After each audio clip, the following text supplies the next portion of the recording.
अभी इस 2024-25 का बजट, जैसे अपने को पता है कि चुनाव होने के कारण से दो हिस्सों में ये बजट का पेश हुआ है। पहला हिस्सा चुनाव से पहले हो गया था, कुछ महीने उस बजट के हिसाब से अपने काम चले हैं, और उसी के कंटिन्यूएशन में अब बजट का जो दूसरा पार्ट है, कल वित्त मंत्री जी ने जो घोषणाएं की हैं, जिस प्रकार से वो पेश किया है, यह बजट देश की जनता के बहुत ही हित में है, समाज के हर वर्ग के हित में है। विशेष तौर पर महिलाओं के और किसानों के हित में बहुत सी योजनाएं जो बताई गई हैं। देश की आधी आबादी महिलाओं की है बड़ी संख्या में, क्योंकि कृषि प्रदेश और कृषि देश होने के नाते से हर कृषि प्रदेश को इसका लाभ होने वाला है। और चूंकि हर एक विभाग के हिसाब से मंत्रियों के पास विभाग रहते, तो मेरे पास दो विभाग हैं, मिनिस्ट्री ऑफ पावर और मिनिस्ट्री ऑफ महुआ, यानी आवास और शहरी मामले जितने हैं वो सारे हमारे विभाग के पास है। दोनों विभागों में पर्याप्त एक प्रकार की घोषणाएं की गई हैं और नए आयाम खड़े किए गए हैं। जैसे देश के प्रधानमंत्री जी ने हमको बताया कि 2047 तक देश विकसित भारत की ओर अपनी यात्रा पूरी करेगा। उसी संदर्भ में अब हर वर्ष का जो बजट है उधर बढ़ने के लिए और हमको जो रास्ते है वो बना रहा है। विशेष तौर पर इंफ्रास्ट्रक्चर, इसमें बहुत सी योजनाएं अब जो है घोषित की गई हैं। अगर मैं शहरी क्षेत्रों में बात करता हूं,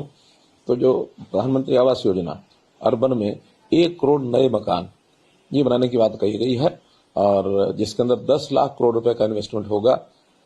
2.22 करोड़ रुपया ये केंद्र सरकार की ओर से होगा, बाकी कुछ स्टेट गवर्नमेंट्स लगाएंगी और कुछ अन्य इन्वेस्टर जो है उसमें लगाएंगे, या जो बेनिफिशियरीज हैं वो उसमें अपना पैसा लगाएंगे। तो इस प्रकार से शहरी क्षेत्र के अंदर 1 करोड़ मकान, ये इतना बड़ा टारगेट ये पहली बार ये किया गया है। तो इसी प्रकार से जो बड़े शहर हैं उसमें 100 बड़े शहरों को पेयजल आपूर्ति, पानी का निष्कासन, सीवरेज और सॉलिड वेस्ट मैनेजमेंट के प्रोजेक्ट्स ये सब भी घोषित किए गए हैं, ताकि शहरों को इस प्रकार की सब सुविधाओं से आगे बढ़ाया जा सके। 30 लाख से बड़ी आबादी के 14 जो बड़े शहर हैं, और उसमें भी विशेष तौर पर जो टीओडी पॉलिसी, यानी मकान ज्यादा उपलब्ध हों, और ट्रांजिट ओरिएंटेड जो एक प्रोग्राम है उसके अंतर्गत ये डेवलपमेंट का इसको लागू किया जाएगा, ताकि जमीन कम होने के बाद भी शहरी व्यवस्था उनको ज्यादा मिल सके। सभी जो रचनाएं हैं, जो भी कंस्ट्रक्शन होंगी, वो ब्राउन फील्ड रीडेवलपमेंट की ये सब होंगी, ताकि जो शहरों का वातावरण है, दूषित वातावरण होते हुए उसको कैसे बचाया जा सके, पर्यावरण के नाते से कैसे उनको आगे बढ़ाया जा सके, इस प्रकार से ये सारे विषय किए गए हैं। विशेष तौर पर ईज ऑफ लिविंग ये बढ़ाने के नाते जो नागरिक केंद्र जो सेवाएं हैं, यानी सिटीजन सेंट्रिक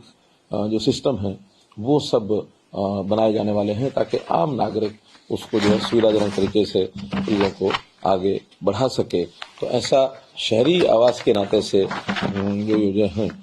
एक विषय जैसे कल बताया गया कि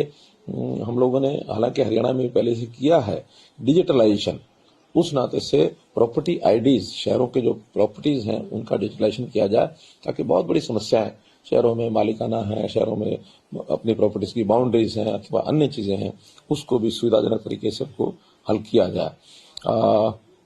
चुनिंदा शहरों के अंदर साप्ताहिक हाट, खास करके जो ये रेडी फड़ी वाले लोग जो होते हैं, पीएम स्वनिधि योजना के अंतर्गत ऐसे 100 बड़े हाट जो हैं ये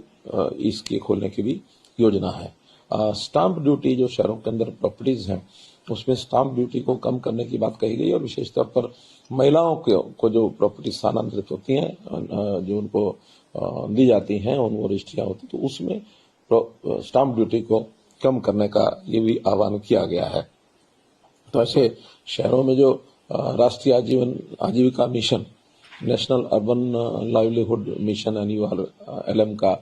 इस प्रोजेक्ट को भी और आगे बढ़ाया जाएगा, ताकि उसमें जो भी महिलाएं सेल्फ हेल्प ग्रुप्स बनाएंगी, उनके जो प्रोडक्ट्स हैं उनको बनाने के लिए उनकी कौशल बढ़ाना, उनकी ट्रेनिंग देना, उनके प्रोडक्ट्स को उसकी ब्रांडिंग कराना, उसका सर्टिफिकेशन कराना, और फिर उनको मार्केटिंग की व्यवस्था ये देना, इस प्रकार का एक सुविधा जो है उनको भी दी जा रही है। तो मैं समझता हूं कि शहरी आबादी को कैसे सुखी किया जाए, ये सब तो किया ही है। और इसके साथ ही हमारा जो पावर डिपार्टमेंट है, क्योंकि उसका भी विषय मेरे पास है,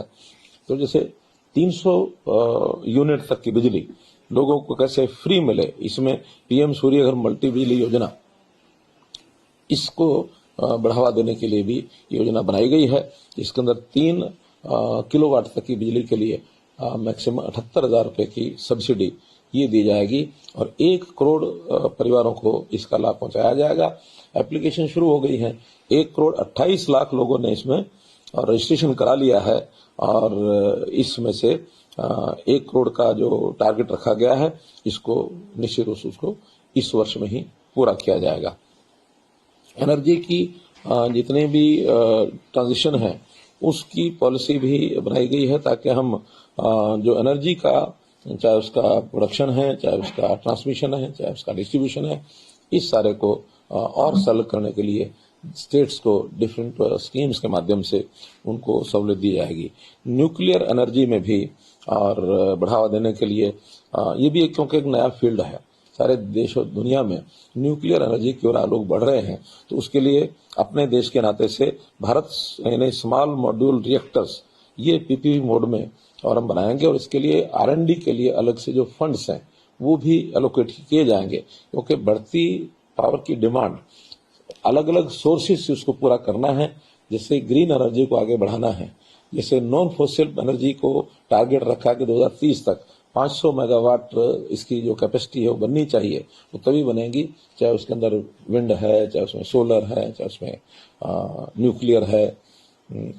ये सारे जो विषय हैं इनको आगे बढ़ाने के लिए और सरकार जो है विशेष इनिशिएटिव ये लेने वाली है। इसी में जो धातुएं हैं, खास करके जो ऐसी धातुएं जो हमारे बिजली प्रोडक्शन में काम में आती हैं, उनको कैपिटल गुड्स के नाते से उनको ड्यूटी एग्जेम्प्ट ये किया गया है, ताकि बिजली जो है वो सस्ती रहे, महंगी न हो। इस प्रकार का भी एक जो वित्त मंत्री जी ने अपनी ओर से घोषणा की है। और जितने जो advanced ultra super critical power plants, क्योंकि अभी तक सुपर क्रिटिकल पावर प्लांट्स ही ये प्रचलन में ज्यादा थे, अब एडवांस सुपर क्रिटिकल जिसके अंदर जो उनकी एफिशिएंसी है वो और प्लांट्स की बढ़े, ये एफिशिएंसी अप टू 46% भी होने का एक योजना है, एक उसमें एक अनुमान है कि इस प्रकार एडवांस्ड जो अल्ट्रा सुपर क्रिटिकल टेक्नोलॉजी के माध्यम से हम उसमें और ज्यादा पावर ले पाएंगे। तो इस प्रकार की भी घोषणा जो है कल की गई है। और थर्मल पावर प्लांट की और ज्यादा जो आवश्यकता है, क्योंकि जितनी डिमांड बढ़ रही है उस डिमांड में भले हम नॉन फॉसिल पावर को बढ़ा रहे हैं, लेकिन उस गति से वो नहीं बढ़ रहा, तो उसकी पूर्ति करने के लिए थर्मल भी कहीं ना कहीं उसकी उपयोगिता है, उसको आगे बढ़ाएंगे। तो उसमें जो पुराने प्लांट हैं जो डीकमीशन करने की एक प्रकार की उनकी लाइफ पूरी हो गई थी, उसको भी 5-6 साल तक और आगे बढ़ाया जाए और नए प्लांट भी 2400 मेगावाट जो थर्मल पावर प्लांट प्रोजेक्ट हैं उनको भी बिहार के अंदर पीर पेंटी